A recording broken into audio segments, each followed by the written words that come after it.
This video was brought to you by Slidebean Founders Edition. Create a pitch deck and find investors in your space, all with a single tool built for startup founders. Sign up with the link in the description.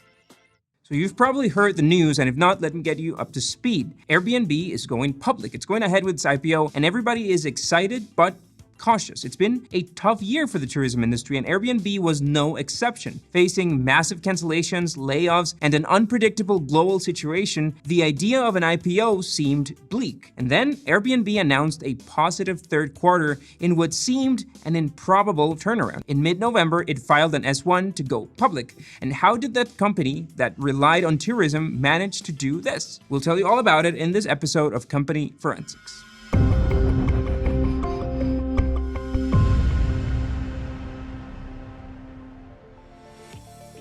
A refresher on Airbnb's story. In case you haven't seen our video on Airbnb, which you should, here's a quick summary of how the company was born. Joe Gebbia and Brian Chesky shared an apartment in San Francisco. They needed some extra cash to pay rent, so they put an air mattress in their living room and offered breakfast. This air, bed, and breakfast idea actually worked. So after Nathan, last name I can't pronounce, joined them as CTO, the three launched airbedandbreakfast.com in 2008. Though it offered short-term stays to those who couldn't find hotel rooms in crowded cities like San Francisco and New York, it failed to catch on. And their final idea seemed good: find a place to stay and make a reservation in only 3 clicks. It sounds excellent, but investors weren't interested. 15 investors passed on the idea until one guy decided to put some money on it. Paul Graham from the Y Combinator program decided to take them under his wing, providing cash and training in exchange for a slice of Airbed and Breakfast. After using some of the new funds to help with advertising, both the founders and Graham felt that something was lacking, and maybe it was the name. Airbed and Breakfast sounded rigid and uninviting. So they came up with Airbnb, and a new era began. In the next 2 years, the company went from 10,000 users and 2,500 listings to 700,000 bookings, and most importantly, a lot of investment. In their second round of funding, Airbnb raised $7.2 million and already valued the company at $70 million. The app also won awards, opened its first international office in London, and even reached 10 million nights booked by 2011. After securing more than $110 million in funding, the operations had grown so massive, Airbnb opened offices in hotspots like Barcelona, Milan, Paris, and Sao Paulo. It even became one of the first US-based companies to operate in Cuba after the Obama administration eased restrictions on the Caribbean country. The brand was attractive, and by 2015, it obtained $1.6 billion against the valuation of $25 billion in its Series E1 round. With such funding, it started absorbing the competition. Airbnb acquired Accolio and CrashPatter in Europe, then bought companies that worked at hyperlocal levels with valuable data such as mapping and restaurant guides. This way, Airbnb was consolidating itself as one of the leading choices for short-term rentals. Challenges arise.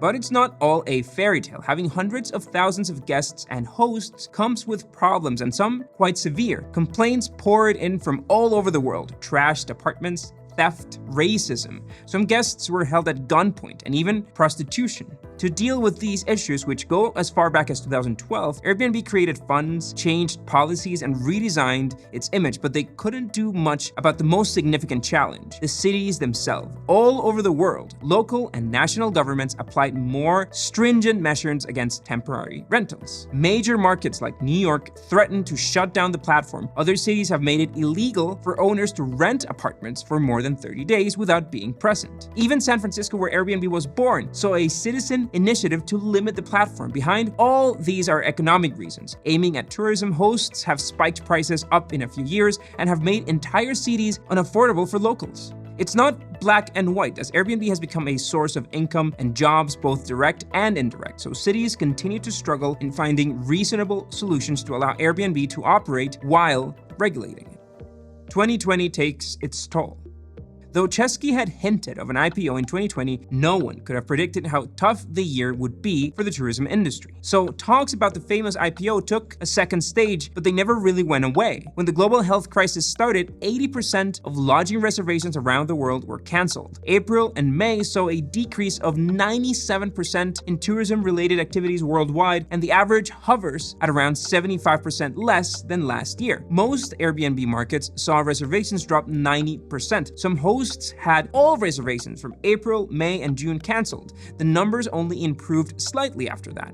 In fact, the World Tourism Organization considers that any recovery better than minus 60% is unlikely. By mid-May, the layoffs ensued. As part of an aggressive cost-cutting effort, Airbnb fired 1,900 employees. However, the company sought to help them find a new job and provided insurance for them. The top brass reduced their salary by 50%, and Chesky received only a nominal salary per month for 6 months. The company has even created a resource center for hosting during COVID-19 with FAQs, guidelines, and requirements. And there's even a section on what to do if your guest or host has COVID. But many guests found the refund process difficult. Hosts put conditions that were almost impossible to fulfill, such as medical certificates and letters from employers stating that it was impossible to travel, which it was, of course. The hosts complained that most of the actions favored their guests instead of them, and that the Airbnb fund wasn't enough. We have to keep in mind that, big or small, they've seen a complete halt in their income. On top of that, hosts complained that they weren't getting payments on time, but Airbnb blamed the payment problems on technical issues within their system. Though these actions were imperfect, they were substantial enough for people to believe in the company. In fact, the media praised Chesky for his humility and sincerity in times of trouble. With these actions, the company managed to raise 2 rounds of funding, each at an estimated $1 billion, totaling $2 billion in capital. Out of this money, $250 million went to a fund that would help those very hosts in need. But Airbnb had to plant its feet back on the ground, so the company lowered its own valuation from $36 billion to around half. Despite all of this, the company managed to survive, but some were still cautious about the IPO, saying it was the wrong time to go public. The turnaround. The odds seemed entirely against Airbnb, so many were surprised when the company filed to go public on the Nasdaq in mid-November. In such a year, it just didn't seem logical to the untrained eye. It turns out that the very same situation that almost broke Airbnb ended up saving it. With many offices closed, people started needing a place to work instead of a place to go stay as a tourist. Airbnb did a survey that indicated that long-term stays, 28 days or more, had seen a spike and that 65% of guests were working or studying instead of doing tourism. This means that even if the numbers weren't right, and they weren't, the company had gained some traction. Airbnb stated that by July, its reservations were at a pre-pandemic level. In fact, in their S1 filing, their numbers were astounding. Even with all that happened in 2020, Airbnb's Q3 revenue was only 18% lower than 2019. They presented profits of $219 million, mainly due to the aggressive cost-cutting strategies, the injection of funds, and a newfound travel-to-work niche. But other, more subtle strategies helped the company. For instance, the company held back on projects that involved media, transportation, and other markets. They prioritized that their core business survives instead of looking for different ways to make ends meet. Questions around the IPO.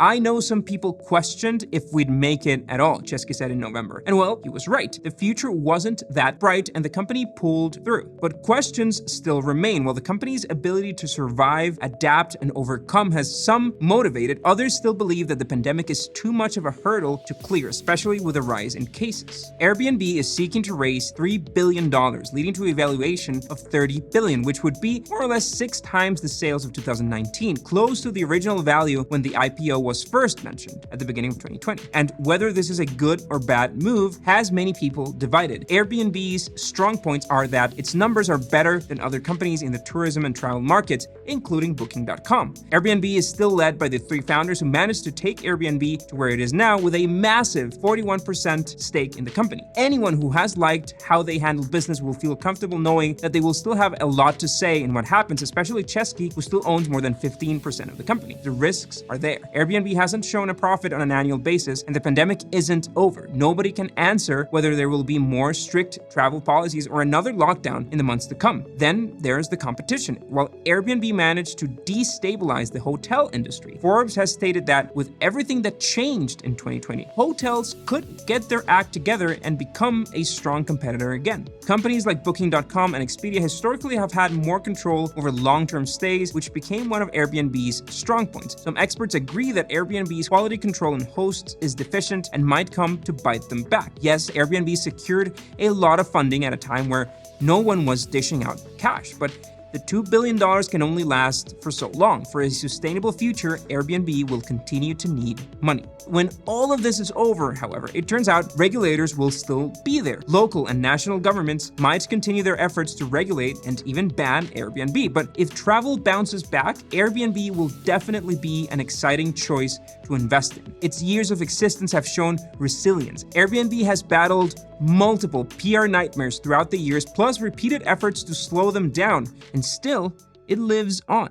The first pitch deck Airbnb built has become a reference for startups all around the world. Just in our platform, it has been used as a starting point for over 50,000 pitch decks. It just does a fantastic job of capturing their essence, even if it was built more than 10 years ago. You can use their pitch deck as a starting point for your deck, or pick from one of the dozens of other startup decks that we have made available as templates. Once you're done, you can book a call with me or my team to review it, or use our tool to get matched with investors in your space. But back to Airbnb, as the world struggles between the uncertainty of another wave and a possible vaccine, let's just remember one thing. It seems that uncertainty is part of Airbnb's game. So one thing's for sure, we'll be watching that IPO closely.